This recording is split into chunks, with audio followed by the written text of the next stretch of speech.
Hello, and welcome to episode 21 of the Rolling Dice Show podcast.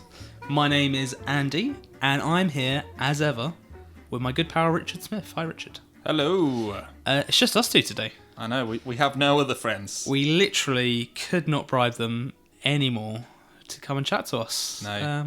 But that's okay, because it means that Tom Ryan can finally listen to an episode of this show. And I really hope you enjoy this, Tom. This is actually classic old school. We started just the two of us before asking Dan Cito to come and help us out. It's because it was bad. Thankfully, we've got a lot better. I mean, We've got much nicer equipment now. definitely. Yeah. So, I mean, it's all good. Yeah. It's all good. Whether or not we've got better is up to you, listener. Let us know.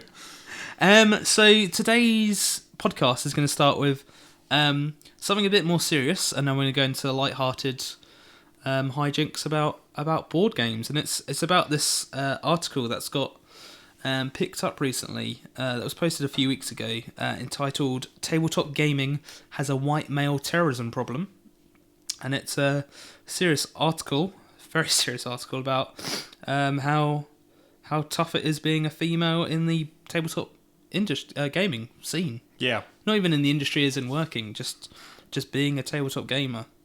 And I know we're not the perfect people to talk about this, are we, Rich? Well, I mean, we are two straight, white, young men. So, I mean, So probably not. So I don't think at any point we're going to try and force our opinions on you, just to say it's absolutely horrendous. Yeah, I think the main thing is just we want to shine a spotlight on the fact that this article's been written, and you should go seek it out. Like if you're on our board games, or if you're on Board Game Geek, you've probably seen it already. And I know a lot of people have been tweeting about it. But if you haven't read it, it's worth taking a look at, especially if you are a straight white male, or just a man, or if you've never had any problems with this, just like you've not been aware of these problems. It's good to see. Well, it's not a good thing to see, but I think it's important that you see that these issues exist, because it's all too easy to say, "Oh well, I've never seen it, so there's not a problem." Yeah. So or just not to think about it. I mean, it's very easy, because if it's not a problem for you, you don't think about it at all, let alone that it could be a problem for anybody else. So I think it's important that you go seek out that article and give it a listen. Oh, give it a read. Yeah, no, I completely agree, because we talk about how gaming is such a open and friendly scene to everyone, and it's not, and it's genuinely something that I often hear the phrase, check your privilege. Yeah. And this rang true for me, because I was like, oh, this actually happens? Like, this is horrendous. This shouldn't be happening. Why am I just hearing about it now? And that's purely because it was... Yeah, I mean, the whole kind of privilege thing, I think people take like, oh, I'm not privileged. You're privileged in that you don't have to think about these horrible things that happen to people. That's the root of that, as I understand it, anyway. Yeah.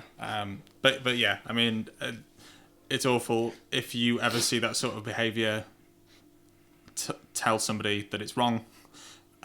Tell people that you've seen it, so that they can help reinforce the fact that that's wrong. Yep. But I mean, just be good to people, mate. Exactly, and much more importantly, when this sort of stuff is being discussed, contribute positively, keep an open mind, because you don't know everything. You may think you know everything, but you don't. And yeah, just be good to other people. And whatever you're doing, don't say "not all blank," because that's the worst thing to say. Yeah, it's implied that it's not everybody, but in saying, "Oh well, it's not everybody," you kind of dismiss the point, and you make it seem as though it's a smaller issue than it is. Yep. Whereas actually, you don't understand how widespread it is. That's why you're saying not all. Like, fine, if you're a good dude, that's great, but you can support people without saying, "I'm a good dude." Exactly. So just to wrap up, absolutely horrendous this is happening. Rolling Dice Show fully supports an open, equal, fun scene in tabletop gaming for everyone. Yeah, I mean, this hobby's about having fun, and if there's ever a situation where somebody's not having fun, then something's wrong in the hobby. Yeah. So yeah, I mean, we just wanted to talk about that article briefly, and then I think we'd be doing a disservice to ourselves as horrible social justice warriors it says got a badge and Um, everything. if we didn't mention it. But talking of fun, I'm so sorry for the segue. Yeah, listeners, it was either we talk about fun stuff and then take it down at the end, or we have to we now have to move on from this horrible subject and talk about things that we enjoy doing. But yeah, it's important that we've spoken about it. I've totally got it. Yep. From something that's horrible to something that's fab. This works. We're going to talk about Thunderbirds, the board game. Are we still talking about something that's horrible? Is that? FA from talking about something that's horrible. Yeah, I know, but I didn't really like it, so it's still horrible. Ooh, this is. Oh, this episode's going to go different from what I expected. No, my initial experience with the game wasn't great, but I've not sold on it yet. So let's just quickly say we've only played one game so far. Yes. We've got the game to review, thanks to the lovely Asdevium. Yep. So we do obviously want to play it a few more times before we do a full-on review. Yes. But this is just our initial thoughts going in. So basically, it's a cooperative game for 2 to 4 players. Yep. I think you can play it solo as well, but yeah. Where you play as the Tracy brothers and Lady Penelope. You got it. I forgot her name there. In a world that's being overtaken by the Hood. Yep. I'm nailing this. You're doing a good description. And in it, you have to tackle disasters as they occur, while ultimately trying to stop the Hood from achieving his grand master plan. Yeah. And I'll tell you why it is the worst game ever. If you are Scott Tracy and you're rightfully flying in Thunderbird 1, as you should, another person should not be able to dump you in Thunderbird 4 and take your ship and fly away. I don't know. I mean, Thunderbird 4 was always my favourite as a kid. It's the submarine. Yeah, it's so cool. It's terrible. Go underwater. Can Thunderbird 1 go underwater? No. I don't want to go underwater. Why not? I was fine in my plane. No.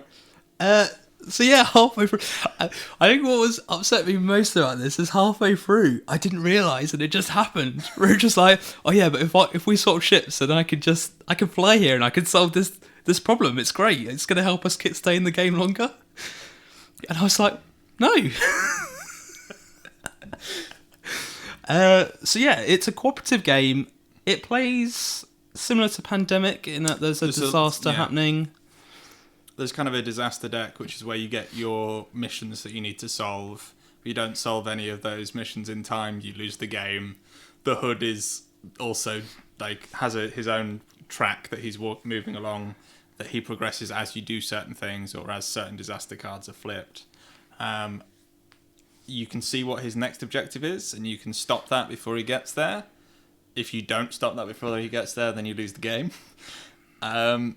And it was real hard. It was tough. I think you did a search to see if we were playing horribly wrong, or if it's just a bit challenging, and it's apparently a bit challenging. Yeah, it was definitely one of those things where it's like I must have looked at something wrong. Did we set up something wrong? I must and we kept saying, do you really flip over one of these cards every turn? It's like, yeah, that's what it says. And then I was like, no, because that's too punishing. So I looked it up maybe 4 or 5 times. And it just because they just keep on coming, and they're not that simple to fix either. Yeah, it's weird. It could almost do with a kind of stage 1, stage 2, stage 3 disasters. Yeah. So this first one's but actually you're spending everything you get to solve them anyway, so it wouldn't make an awful lot of difference. So yeah, we did. I think it thematically worked for me. And I mean, I think this is what a lot of reviews say, so I'm not saying anything too new here. But it just wasn't as. It wasn't Pandemic Legacy, was it? I think that's Yeah. that's the main issue. I mean, in terms of when that's the last cooperative game we played to this, I think, like you say, it's really trodden ground. In terms of the theme, like, yeah, they get it right. And one thing that we hadn't quite done well is remembered that theme. And just the fact that, yeah, people don't stick in their same ships all the time. Like, it is, we need this person's available, they go and solve the problem. So we kind of mismanaged from the start, and then we were always on the back foot for the rest of the game. I mean, you're saying mismanaged, but I'm saying stuck to the correct ships. I'm a blue peg in a blue ship. It makes sense for us to stick together. But I did quite like the way that, so you have a number of actions that you can do each turn, and your speed is dependent on the ship that you're in. But you can swap ships as soon as you get to another, like as soon as you finish on a tile. So you can change what ship you're in potentially 4 times on your turn, picking up people as you go and dropping them off. So I quite like this. You can't just think about your own movement. You need to think about where the next few players need to be, to see if you can kind of shuttle them a bit closer on the way. There seemed to be a fair amount of... Maybe it was just because we were doing really badly and we were kind of looking for how the heck do we solve this. Yeah. But like there was quite a lot of strategy in just slowly pushing people closer to where they needed to be, which was cool. Yeah. But potentially doesn't work and bogs the game down in a game that's not trying to be too strategic. Yeah. I think that's the... But I mean, we're going to play it a few more times and we'll have a lovely written review up very soon. Yep. Oh, and all the disasters are based on episodes of the TV show, which is cool. Super cool. It's got that same thing as Battlestar Galactica, where you flip a card and you're like, oh, I remember that. Yep. What? Very similar to Battlestar Galactica. Exactly. But you cannot chuck me off my ship. I think you could do that in Battlestar as well, can't you? Pretty much. I think there is some circumstances. I mean, you can send me to the brig. No, because you can eject people, can't you? Oh yeah, in the later. Oh, is that in the expansions? Yeah, you get instead of the brig, it's a you put them in the airlock. Airlock, you airlock them, and you can vent the airlock. Yeah, which is classic Battlestar. So let's move on to a game that we played at a new gaming group that we attend, and the game was new to you, and it was very, very old to me. And it was called Epic Spell Wars of the Battle Wizards. Yes. Duel at Mount Skullsfire, which is a bit of a mouthful. It sure is. And it was a silly card game for 2 to 6 wizards, in which basically you're playing spells at each other, and the spells have a source, a quality, and a third card, which will remain nameless right now. I can't remember what that is. Yeah, well, I mean, whatever. Like it's start, middle, finish, basically. And you sort of combine them to make silly sounding spells and fire them at each other. Yeah. It was more fun than I remember it. But I think you weren't a big fan of it, were you, Rich? Well, I'd heard a lot of good things about this, and I remember even like the website and YouTube channel Tested. Like it was one of the things that one of the guys on there had picked out as like his favourite board game, and I was like, oh, like I quite respect this dude's opinion. And this, to be fair, this was a couple of years ago, so it might be that, like, oh yeah, I should totally give this a go. And then I mentioned it to you, like, oh, should we try and get it for a review? And you're like, no. And then we went down to Loading Stratford, Loading Secret Weapons, sorry. Last weekend, the weekend before, to sit down and play it. Well, to play a whole load of games, and we played that, and it was fine. It's so bad as a 3-player game. Yeah, absolutely. I think we played 6 players the maximum, which I've just said. But yeah, when I played it 3-player, it was just abysmal. because you're just there's not enough targets to differ. Yeah, so a lot of the spell cards will say affects the person on your left and the person to their left, or affects the person on your right, or just your left, or roll a dice and see what number player it hits going round clockwise for you. But with 3 players, that would very quickly become, I hit both of you. Yeah. Which is fine when you're sort of playing in a big grouping, you're getting eliminated down because you're all low health, so I mean that's just a bloody battle to the end. But when you're starting a new round, you're all on full health, you're just like, I just don't care. Yep. Left or right. So yeah, I mean it was definitely it revels in its theme. Yeah, and they really lean into the humour they're trying to push. So even down to the fact that if you don't shout the name of the spell out when you've cast it, you don't actually cast it. Yeah, which is amazing. Sure. And not how we played it. Until we got told off by many another gamer. Yeah, I mean, I think it's very much like it's a beginner type game that would be great after a few drinks or during a few drinks. It's got player elimination, which is kind of sucky, but the players that are eliminated get stronger. Super strong. If you get out early, you're just living life. Basically, you get an upgrade for every round you're not in. So if the round goes on 3 or 4 rounds, you've got 4 upgrades going into the next game, you are set for the next game. Pretty much, yeah. And it's... I wouldn't rush to play it again, but I would. Yeah, which is... And I think that's the greatest compliment I could give it. Well, it is based on where you were, because I think we basically twisted your arm into playing it the other... Yeah. So, yeah, but... Yeah, no, I so, was... So to go from not wanting to play it to now, I'd play it again. Yeah. It's actually quite a big step up. Yeah. Especially... A game like that depends on the group of people you're playing with it as well. Like, if you're the sort of group that will love shouting out silly spell names and, cursing people when they hit you, then it's good fun. The artwork's pretty cool. I actually really liked the way the art comboed as you put the cards down next to each other. Which I've seen somewhere else, but I can't for the life of me remember where.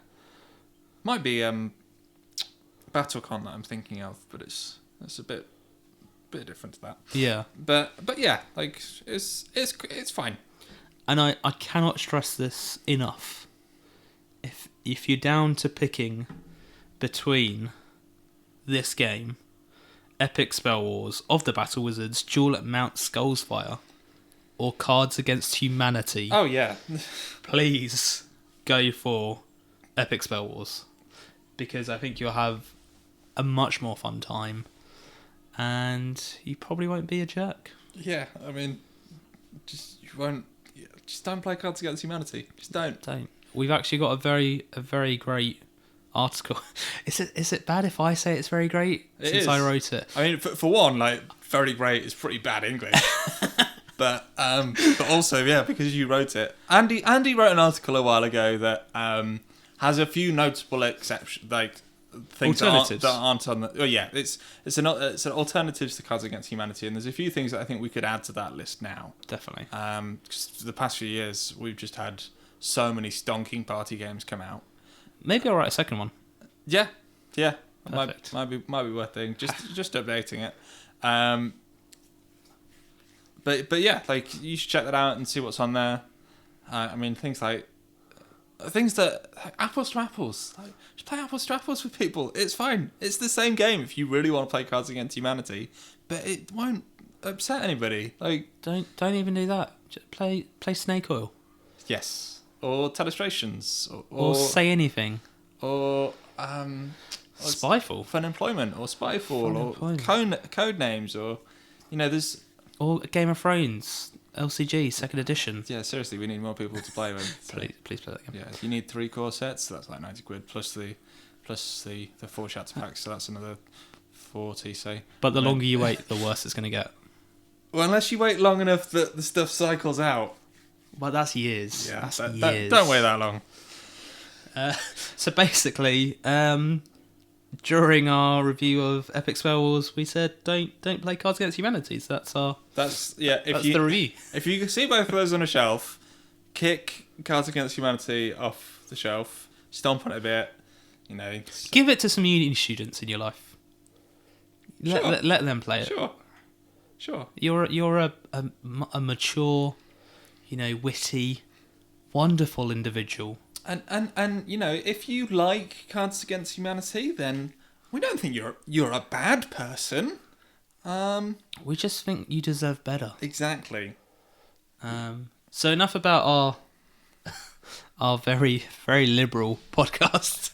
let's go to the next game. The next one, Richard, and I believe you can tell me the name of this game in its original language. So its original language is the German. Without getting us in trouble. You said you wanted it. You made your bed. I know. Geistesblitz. And I apologise, listener. You had to witness this. Geistesblitz. So this is Ghost Blitz, I believe is the translated name. Sure, I think if you directly translate it, it's like Ghost Fast or something, but it's Ghost Blitz on Board Game Geek. Amazing. And we actually got this through Big Potato Games. I was going to say our friend, Big Potato Games. I was going to say that. It's not a company. It's just a singular friend. So I was at a gaming meetup a few weeks ago. Totally nailing this English today. And we one of the guys, Massimo from Big Potato, had this game with him, and we played it, and it was hilarious fun, absolute hilarity, and I was terrible at it. So it must mean it's a good game. And then the next day, we got the message from us about, hey, Andy's played this game, and we want to send it out, and I Googled it, and I was like, what's Andy done? And then the thing turned up, and I was like, oh, come on, and then I played it the other day, and it's real good fun. It's amazing, isn't it? And then we took it down to the aforementioned gaming meetup, played it with a ton of people there.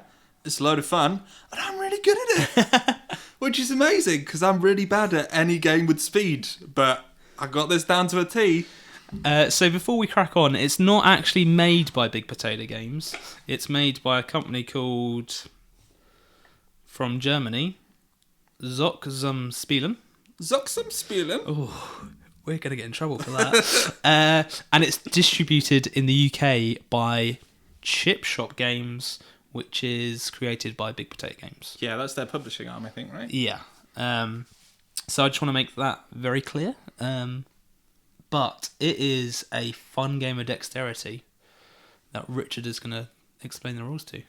Sure. So in the box, you'll find a deck of cards and then 5 little wooden pieces. There's a red armchair, there's a green wine bottle, there's a blue book, there's a grey mouse, and there's a white ghost. And then the way the game works is you put those down in the centre of the table or your play area, and you have a deck of cards. You flip the top card. Now that card will either have, it's an image which will have a multitude of different items on it. One of which will either be an item that's on the table, so it might have the red chair on it, or in which case you would quickly grab the red chair, and if you're the first to grab the red chair, you would get a point and get to keep the card. Alternatively, you'll flip the card, and it will only not relate to one of the pieces on the table. So it might have a blue chair, which means that you can't pick up the chair or the blue book.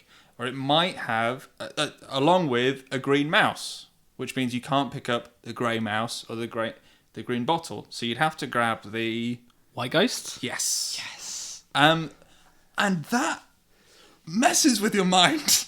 It is ridiculous how difficult that is. It's and that concept might, it actually took a while for me to kind of grab what that always meant. But after a few flip overs, if you sit and look at what the card is, you're like, okay, yeah, I get it. It takes a few times just to get that click of, yeah, I'm getting the thing that isn't on the card, which is just a strange thing, especially for us who are used to playing things like Dobble, where it's all about what is on this card. Yeah, I need to get it. But because you also have the cards that you do have to grab the thing that's on the card, you never get in a real rhythm with it. So you're kind of you'll have a streak of like I've got it, and then you just won't. And then you'll be like, well, I mean, what is going on? But yeah, I mean, if you're gonna play this game, trim your fingernails first because things get violent. Yeah. Move hot drinks away. Yeah, I mean, any drinks, any liquids away from the game. But yeah, it's real good fun. It plays super quick, and it plays up to 8 people, which is pretty crazy. Yep. 8 people of this game would be manic as all hell. Which is exactly what you want. I want to do it. But yeah, I mean, great. It's very much a kid's game if you look at the box. Yeah. But as a fun, quick filler, it's great. Can I tell you what I hate most about this game? Go for it. When you're Scott Trace... No, wait, that's a different game. That's a different one. It's its simplicity. It's a deck of cards and 5 objects. Yeah, it's stupid. And it's like, it has no right to be such fun based on what you're buying. Yeah. But the enjoyment, it's absolutely hilarious. And like you said, it just flips all your already established concepts of board gaming to match, to go for the thing that matches. You know, you've got the icon on your card and it matches the icon on the board. Yep. They go together. That's what you want to do. And in this game, it's just like, no, whatever you do, don't believe what is on down. Well, like, imagine a game of Snap where you're playing, and instead of the same card, you're playing for a card that isn't in the same faction and is also a different card. It'd be crazy. It's insane. Which is kind of, it's real good, and I can't imagine it's any more than about a tenner. So, yeah, and I'm going to say this, and it's going to be a bold statement. I say bold. It's going to be as bold as I can say. I think it's going to be my favourite filler game this year. Really? Yeah. Even though Love Letter Premium's coming out this year. It's Love Letter Premium coming out this year. Yeah. I mean, it is going to be. We as long-term listeners will know that we absolutely adore Love Letter. We think it's just beautiful, but I think this gets very close. Yeah, I mean, you've played Jungle Speed in the past, and I know Daniela, who's on the podcast, has played Jungle Speed in the past, and I hope she doesn't mind me say this. She doesn't like Jungle Speed. And this is kind of similar in it's similar in that you're grabbing an object as fast as you can based on a card flipping over. But both of you vastly enjoyed this. You enjoyed this vastly more than Jungle Speed. Yeah, and I can't tell you why. You're a great board game reviewer. I can't tell you what my problem was with Jungle Speed. It just I just didn't get where the fun was coming from. Well, I think also Jungle Speed's a bit more complex than this is. Like with this, you see a card, you grab a thing. Yeah. Like whatever card flips, you have to grab a thing. Yep. It's just what that thing is, which leads to some hilarious things like somebody's hand like speeding into the center of the table and then just hovering as they've changed their mind before they grab a thing, or which allows somebody else to just kind of amble up with their left hand whilst they're just looking away and grab the piece that they want. It's absolutely smashing. It's real good. I think one of the reasons why I enjoy this game is because it's a game I'm allowed to shout in. And I do tend to enjoy games I'm allowed to shout in. Well, I mean, if you're not careful, somebody will come up and say you're having too much fun. Which has happened in the past. But genuinely, you can just be like, I know which one it is, and just reach out and hope for the best, which is not always how you should live your life.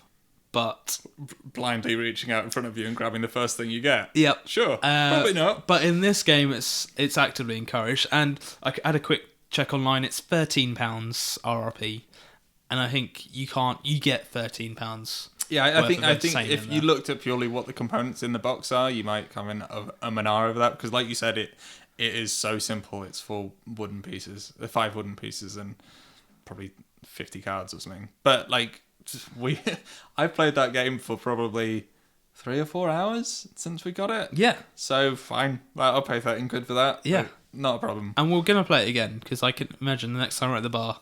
Yeah, that's probably a game you're gonna keep in your bag. Is that a game you keep in your bag? Ooh. Sure. I think if I was going to keep... No, if I was going to... I'm not... Sounded so convincing. Yeah, I mean, since you asked. The reason I Umdadara is just because it's a board game. And it's a small box, but it could be smaller. If I was going to take it with me, I wouldn't take the box. I'd just take the components. Yep. But yeah, I think... I mean, you definitely need a bit more of a dedicated space to play it than you would do with a lot of the games that I generally carry with me. But yeah, I mean, it's... A lot of those games that I like to carry around with me are games that I'm going to be showing to somebody new to the hobby, and I want to kind of challenge what they think a board game is. Yeah. And I want to be like, look, I know you think it's this stodgy thing where you sit down and you don't do very much. Well, like, yes, you're doing stuff, but it's not very exciting but actually, let's play this for 3 minutes and just I'll rock your world. Which is why things like Spyfall, things like Codenames, things like Dobble, which is kind of feels a similar spot to this. Things like The Resistance and Love Letter. They give you a good idea of what board gaming can be, as opposed to we're going to sit down for 3 hours and play this. Not to say that those games aren't great, but when you're trying to introduce somebody to the hobby, you don't want to be sitting down and being like, okay, so it's going to take me about 20 minutes to explain the rules. Like, I want a game that I can explain the rules by the time it's on the table. And this is definitely one of those things. Exactly. There you have it. Richard Smith, rocking your world for 3 minutes at a time. Yeah. Since 2016. If you're lucky. So yeah, we cannot talk highly enough of Goats Blitz. And that should be obvious, given that we've just waxed lyrical for... just it's great. Play it. Go buy it. Enjoy it. On Amazon? Maybe. We should have gone down that route. Research. There'll be a link in the description. Sure, we can make that work. Yeah, because that's easy. We don't have to do anything now. So that's our episode, dear listener. Thank you so much for checking in and having a good old listen. Well done. Good job, guy. Yeah. Really proud of you. Or lady, this is what we're talking about. Guys, I use guys as a non-gender specific. Well done, great person. That's what I'm going to go with. Because I'm super likeable, Andy Jones. And if you want to chat to me on Twitter... Just become a little less likeable. After going straight into the self-promotion, is that not... I have got to get better at that. But if you do want to chat on Twitter, I'm at RDS Jonesy. Tell him how likeable he is. Please, let's have a chat and do talk about how likeable, wonderful, handsome, good at board games, good at tabletop games. I am. Tell Andy how good I am. I mean, is your pin tweet still say... Yep. Cool. Andy made the mistake of about a year ago writing that I was a better board gamer than he is. It stayed there. I mean, it's survived. Well, I just want to make sure you stay humble. You tweeted a lot of good things in that far sheet. You could have replaced it with anything, really. Coulda, woulda, shoulda. But if you do want to check out that pin tweet, you can go to Richard's Twitter, which is... at RDS Rich. Almost forgot my own name. That would have been awkward. As ever, our content is hosted on our website, rollingdiceshow.com. Our Twitter account is at Rolling Dice Show. If you're on the YouTubes and would like to hear more podcasts, see some game reviews, or watch any of our old interviews, we're at youtube.com/Rolling Dice Show. Yep, and on there we have a video of Raptor, which stars 2 copies of me. And at the end of this week, we'll have a video review for Dogs of War. And it's trickery, honestly, the Raptor review. So do watch it. Richard won't tell me how it's filmed. He just said magic. So if you do know, please let me know. You've seen The Prestige. You're onto it. And yeah, subscribe. Please, because then we know you want to see more content. And I'm going to wrap up this very long outro by saying if you're on iTunes, review, clicking those stars, leaving a message would absolutely be fantastic. Helps us rise up the charts, helps us get more listeners, encourages us to continue on, and it's nice to see that people are listening. Yeah, it's really important for us, because if we just shout into the void, what's the point? But if there's one person listening to this Who cares? who enjoys it, just let us know. And if you don't enjoy it and you're listening to it, why are you putting yourself through it? But let us know, because we can adapt, we can change. No, we can't adapt, but we won't argue with you, and I think that's really. No, I think the no. nicest... What we want to say is that we can put together a show that incorporates things that everybody wants. Okay, I'm happy. So that it's I'm a happy to do stronger show I'm happy that to do that. potentially more people would listen to. Likeable Andy Jones agrees. So until next time, dear listener, have a fantastic time. Remain open to new ideas and new discussions about our hobby. And definitely, always, definitely keep rolling dice. Play Geisters Blitz. No. It's no dice, but keep playing it. Ugh, Bye-bye, listeners. that accent will get us in trouble. Yep.